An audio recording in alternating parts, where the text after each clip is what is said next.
Assalamualaikum warahmatullahi wabarakatuh. Hai, anak-anak tahun 4. Alhamdulillah bertemu lagi kita dalam satu lagi sesi PTPR Sains bersama dengan Cikgu Intan. Baiklah anak-anak, hari ini Cikgu Intan nak menerangkan tentang satu lagi sifat cahaya, iaitu pantulan cahaya. Jom kita teruskan.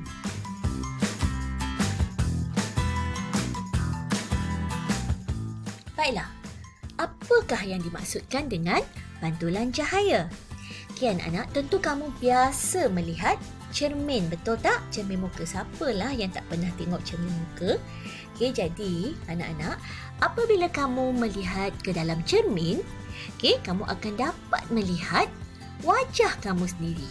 Okey, wajah kamu yang terbentuk pada cermin ini kita panggil image. Okey, jadi kalau dilihat daripada gambar yang cikgu kongsikan bersama dengan kamu tadi, okey, yang ini ialah kita panggil sebagai objek. Okey, dan apa yang dapat kamu lihat pada cermin itu kita panggil sebagai image. Jadi bila kita melihat ke dalam cermin, image akan terbentuk pada cermin. Inilah dia fenomena yang dipanggil sebagai pantulan cahaya. Jadi sebenarnya fenomena pantulan cahaya ini berlaku apabila cahaya yang menyinari kamu dipantulkan ke arah cermin dan cermin itu pula memantulkan image ke arah mata kamu.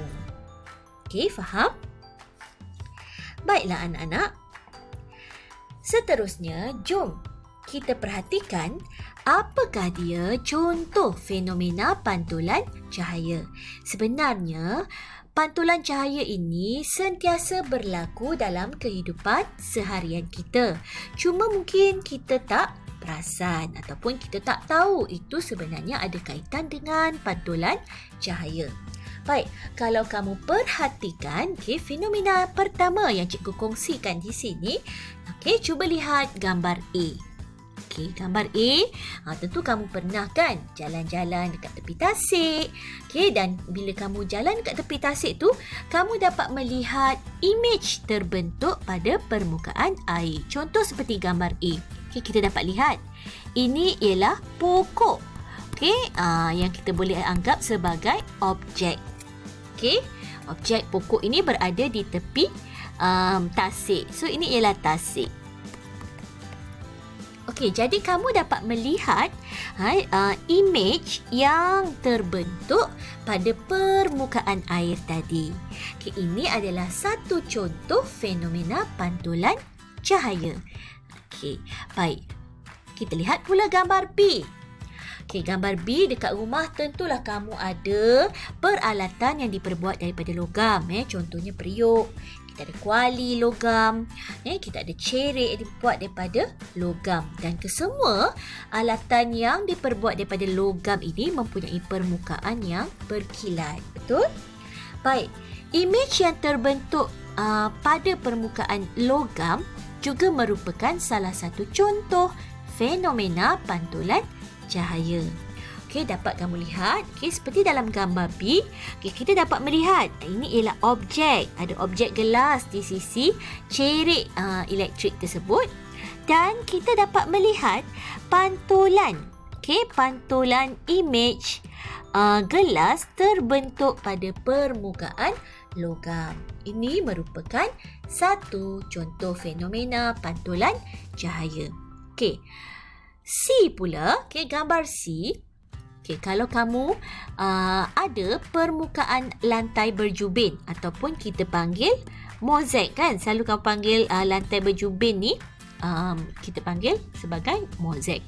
Jadi kalau kita meletak apa-apa sahaja objek, balang ini kita panggil sebagai objek.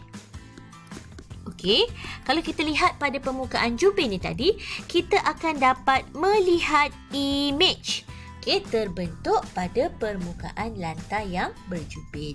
Jadi ketiga-tiga fenomena cikgu kongsikan ini merupakan contoh fenomena pantulan cahaya. Baik, sekarang cikgu nak kamu cuba fikirkan. Kat rumah tentu kamu mempunyai lampu suluh, betul tak? Lampu suluh atau kamu panggil lampu picit, kan? Pernah tak kamu terfikir mengapa agaknya terdapat bahagian yang berkilat pada lampu suluh? Seperti gambar yang cikgu tunjukkan ini. Kenapa bahagian dekat dalam lampu suluh ni dia kena berkilat? Tak boleh ke kalau kita letak kertas yang tak berkilat? Kertas warna hitam ke contohnya? Boleh ke tidak agaknya? Dapat tak kamu fikir kenapa? Okey, betul Sebenarnya kenapa mesti ada bahagian yang berkilat pada lampu suluh itu adalah supaya cahaya dapat dipantulkan pada lampu suluh tadi. Okey. Baik, sekarang kamu telah pun tahu. Baiklah, okey. Cikgu nak ajak kamu menonton satu video eksperimen pantulan cahaya. Okey, jom kita sama-sama saksikan. Assalamualaikum semua anak-anak 4 proaktif. Baiklah, hari ini Ahmad Fahim nak bantu cikgu untuk menjalankan satu eksperimen bagi menyiasat kesan pantulan cahaya. Eksperimen yang akan kita jalankan hari ini menggunakan cermin dan juga lampu suluh. Mudah sahaja kan? Jadi, cuba kita perhatikan apa yang akan berlaku apabila Ahmad Fahim menyalakan lampu suluh ke arah cermin. Okey, kita nak lihat bagaimana pantulan cahaya berlaku. Baik. Okey, mula-mula kita kenalah tutup lampu dahulu. Okey, sekarang Fahim cuba suluhkan lampu suluh ke arah cermin. Okey, lihat Fahim dah suluhkan lampu suluh ke arah cermin. Okey, cuba kita lihat bagaimana cahaya dipantulkan oleh cermin ke arah siling. Okey, Fahim tak suluh siling. Sebaliknya dia menyuluh ke arah cermin. Okey, dan kita dapat lihat cahaya berada di permukaan siling. Okey, boleh bantu buka lampu semula. Baiklah, sebenarnya apa yang berlaku tadi ialah cahaya yang disuluh ke arah cermin tadi dipantulkan oleh cermin. Kerana itu, kita dapat melihat cahaya terbentuk di atas siling. Jadi kamu juga boleh mencuba eksperimen mudah ini di rumah dan perhatikan bagaimana cahaya dipantulkan. Okey, itu sahaja. Terima kasih Fahim. Bye. Okey.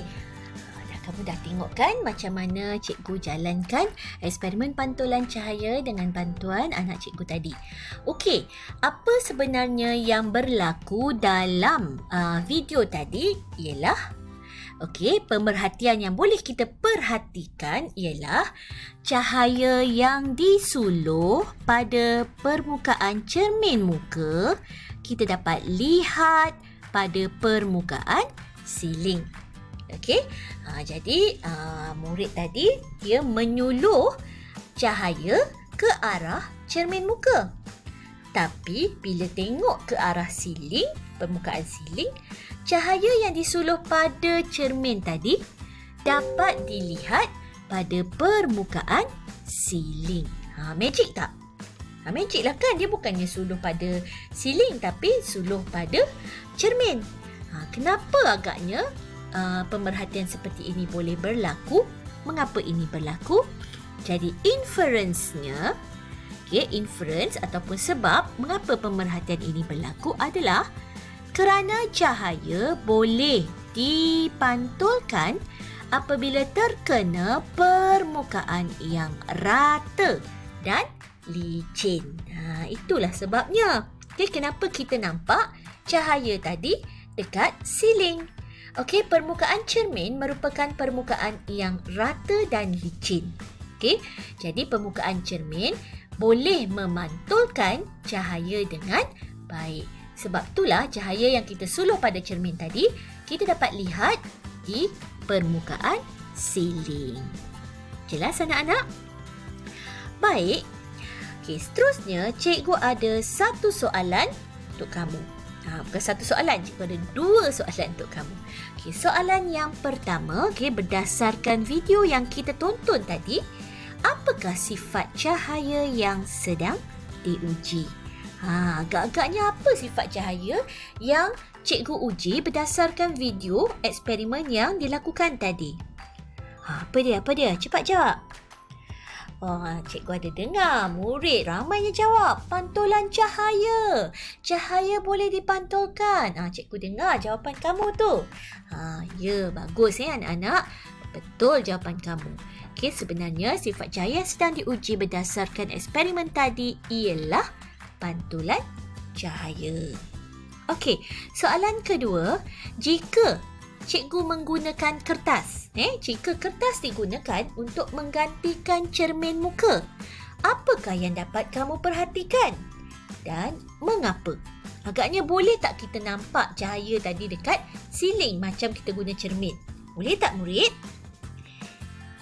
Jawapannya ialah cahaya tidak kelihatan pada permukaan siling kerana kertas bukanlah permukaan yang dapat memantulkan cahaya dengan baik. Kalau kita tengok helaian kertas kita, ia merupakan permukaan yang tidak licin kan? Mungkin licin tapi permukaannya tidak berkilat. Okey, jadi kertas bukanlah permukaan yang dapat memantulkan cahaya dengan baik. Okey, jelas anak-anak? Kalau tak percaya, cuba kamu buat. Okey, tadi dah suluh pada cermin. Okey, cikgu nak nanti kamu cuba eksperimen ini. Mula-mula suluh pada cermin. Tengok betul tak, nampak tak sama dengan cikgu. Okey, dan kemudian cikgu nak kamu uji pula menggunakan kertas. Boleh ke tidak kamu melihat cahaya pada permukaan siling? Cuba ya, anak-anak tahun 4 semua. Okey, baiklah, sekarang cikgu nak kongsikan satu info sains menarik berkenaan dengan bulan. Okey anak-anak, tahukah kamu bahawa bulan bukan merupakan sumber cahaya? Okey, walaupun pada waktu malam kita dapat lihat bulan kelihatan bercahaya dan sangat cantik, tapi sebenarnya bulan tidak mempunyai cahaya. Sebaliknya, bulan kelihatan bercahaya pada waktu malam kerana bulan memantulkan cahaya matahari ke bumi. Jadi sebenarnya apa yang berlaku ialah bulan ni tadi dia memantulkan cahaya matahari ke bumi. Kita tahu matahari adalah merupakan salah satu sumber cahaya. Jadi apa yang berlaku pada waktu malam? Cahaya daripada matahari ini akan dipantulkan ke arah bulan. Kemudian bulan pula memantulkan cahaya matahari tadi ke arah bumi. Sebab itulah kita dapat melihat bulan kelihatan sangat bercahaya pada waktu malam. Jadi sekarang kamu sudah tahu bahawa sebenarnya bulan tidak mempunyai cahaya, sebaliknya ia memantulkan cahaya matahari ke arah bumi. Okey. Seterusnya. Jom kita ketahui apakah dia kegunaan pantulan cahaya dalam kehidupan seharian kita. Sebenarnya anak-anak, pantulan cahaya ni, sifat cahaya yang boleh dipantulkan ini mempunyai banyak kegunaan. Apa kegunaannya? Di antaranya yang pertama ialah penggunaan cermin sisi kenderaan. Kalau kita dapat lihat sama ada kereta, lori, van, semuanya mempunyai cermin sisi. Jadi apakah fungsi ataupun kegunaan pantulan cahaya pada cermin sisi kenderaan ini adalah tidak lain, ia membolehkan pemandu melihat objek di belakang dan di sisi kenderaan. Sebab tu kalau kamu lihat ayah atau ibu kamu sewaktu dia memandu kenderaan, memandu kereta, pasti kejap-kejap dia akan tengok cermin di sisi kereta ataupun cermin yang berada di tengah. Okey, di dalam kereta tu. Kenapa ayah kamu kejap-kejap jeling cermin-cermin yang ada tu?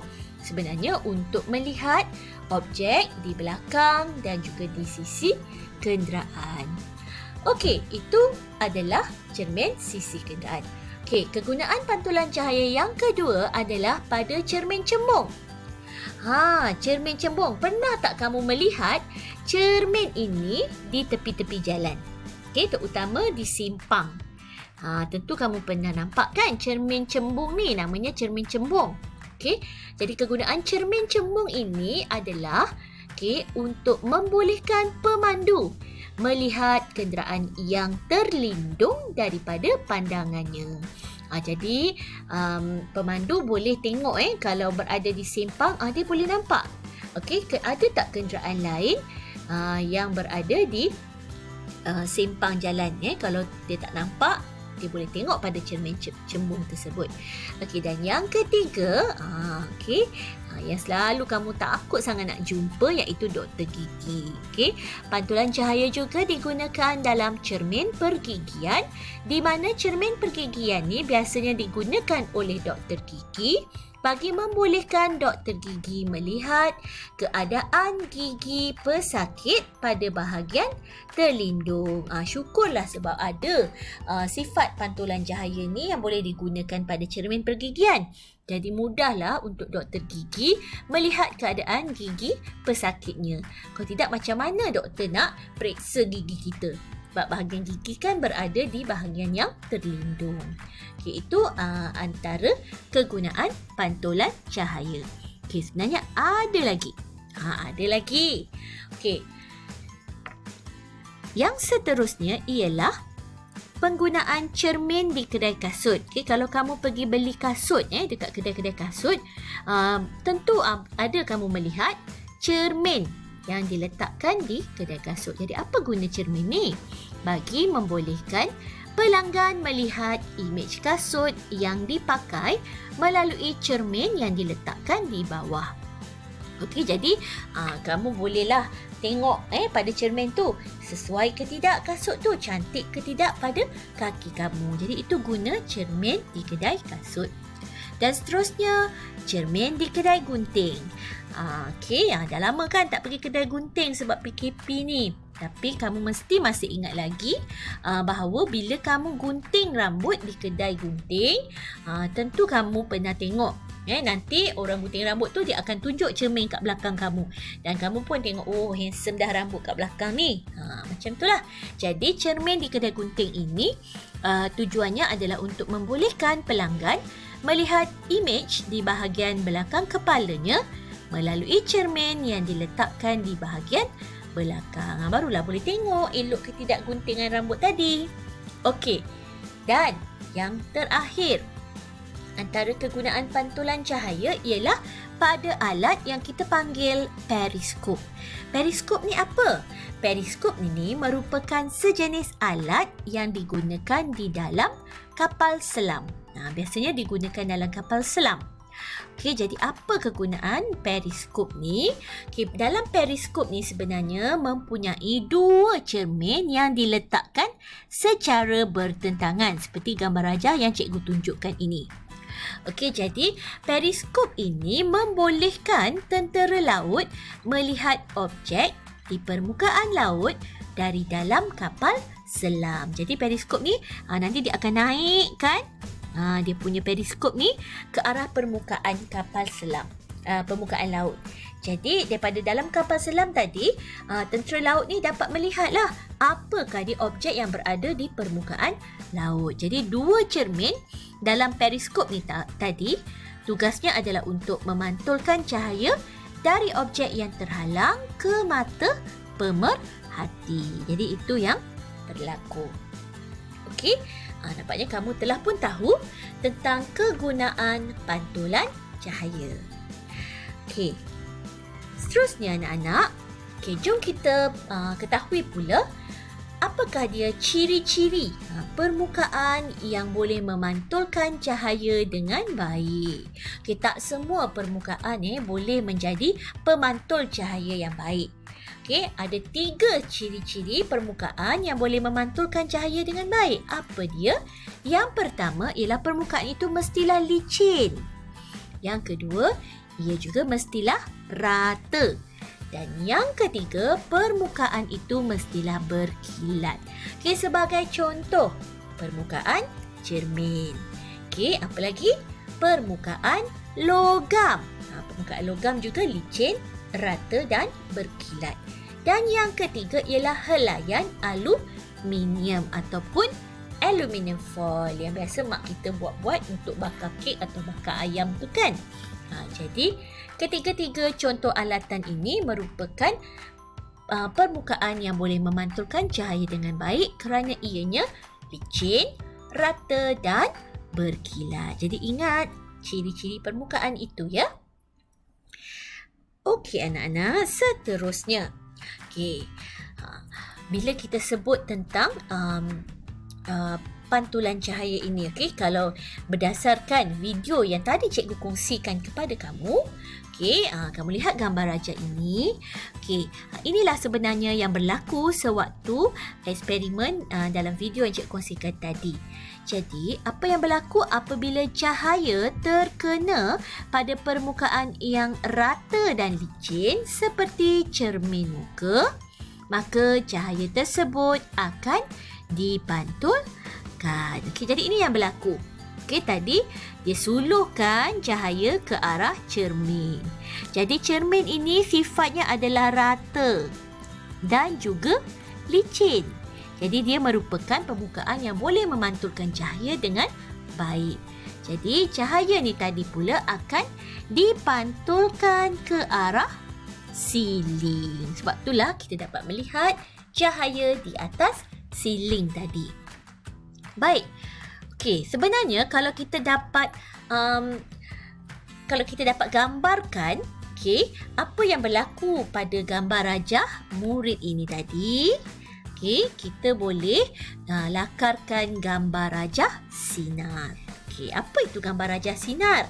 Gambar rajah sinar ini adalah gambar rajah yang menunjukkan bagaimana fenomena pantulan cahaya ini berlaku. Okey, jadi ini merupakan gambar rajah sinar. Kamu kena tahu macam mana nak melakar gambar rajah sinar.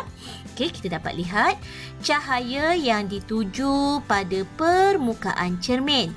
Jadi ini ialah kita panggil sebagai sinar tuju. Ini ialah merupakan sinar tuju, iaitu cahaya yang dituju pada permukaan cermin. Kemudian cermin permukaannya rata dan licin. Jadi oleh itu cahaya ni tadi dipantulkan dari permukaan cermin atau kita boleh panggil sebagai sinar pantulan. Okey. Jelas anak-anak?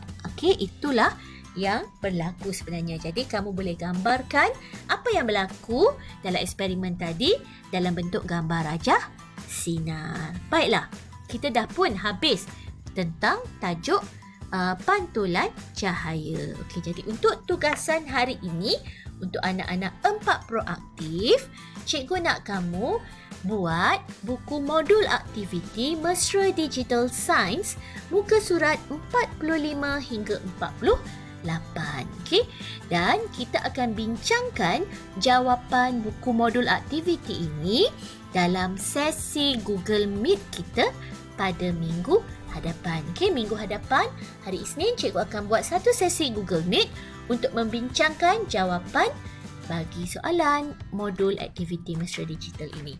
Cikgu harap kamu dapat siapkan, okey? Baiklah, jika kamu ada apa-apa soalan yang tidak faham tentang tajuk pantulan cahaya ini, kamu bolehlah hubungi cikgu sama ada soal melalui WhatsApp ataupun boleh tanya melalui Telegram. Okey, itu sahaja. Sekian pelajaran kita pada hari ini. Bye.